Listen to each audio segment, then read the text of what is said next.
Assalamualaikum warahmatullahi wabarakatuh. Hari ini saya, Bu Arum, akan menyampaikan materi kelas 11 bab 1 tentang pelanggaran hak asasi manusia dalam perspektif Pancasila dalam kehidupan berbangsa dan bernegara. Sebelumnya, saya akan menyampaikan terlebih dahulu kompetensi dasarnya. Kompetensi dasarnya adalah kasus-kasus pelanggaran hak asasi manusia dalam perspektif Pancasila. Kemudian nanti materi-materi yang akan kita pelajari itu yang pertama konsep hak dan kewajiban asasi manusia. Kemudian yang kedua substansi hak dan kewajiban asasi manusia dalam Pancasila. Kemudian yang ketiga kasus-kasus pelanggaran hak asasi manusia. Dan yang terakhir, yang keempat, upaya penegakan hak asasi manusia. Sebelumnya ini akan saya tampilkan beberapa gambar supaya kalian setidaknya sedikit memahami HAM itu seperti apa. Ini gambar yang pertama. Kemudian ini gambar yang kedua.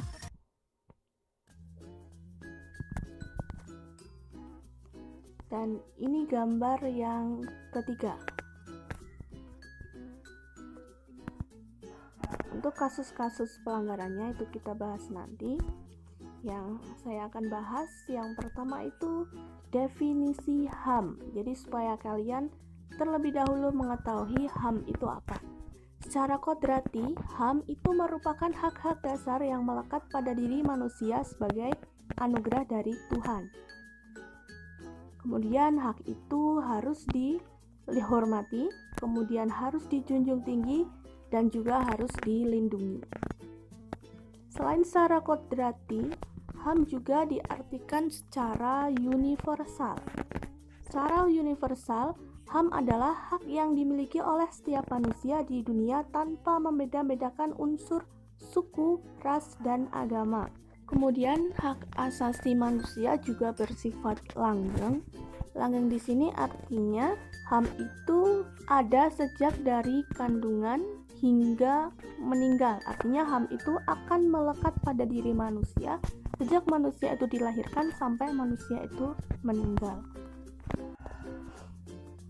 Kemudian dalam HAM itu ada beberapa hak yang tidak dapat dikurangi dalam keadaan apapun.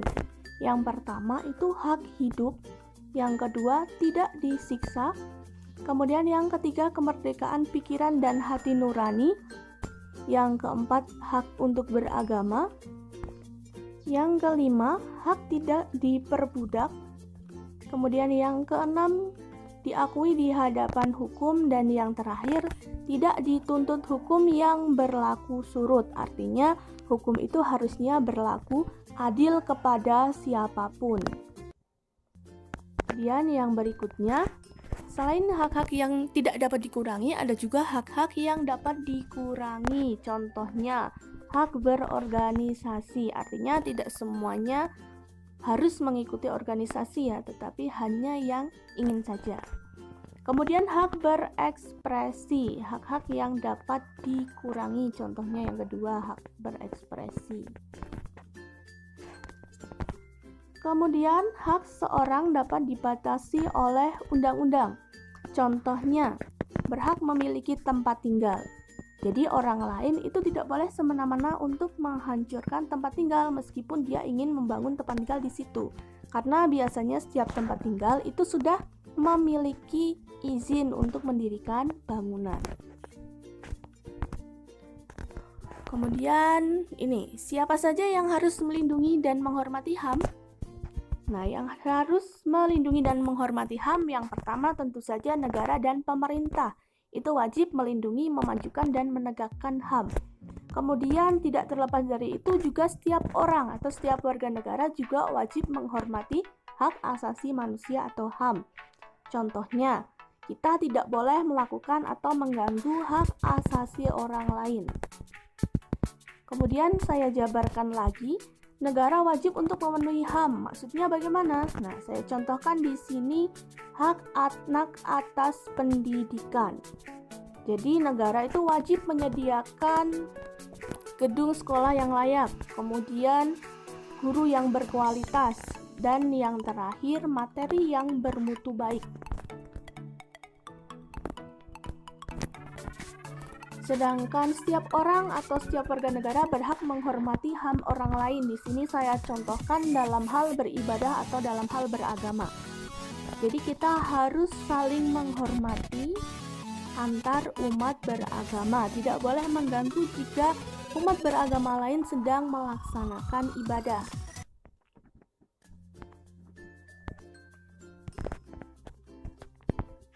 Nah, sampai di sini apakah ada pertanyaan?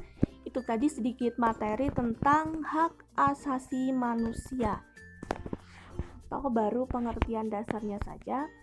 Nah, jika ada pertanyaan silahkan kalian tulis di kolom komentar.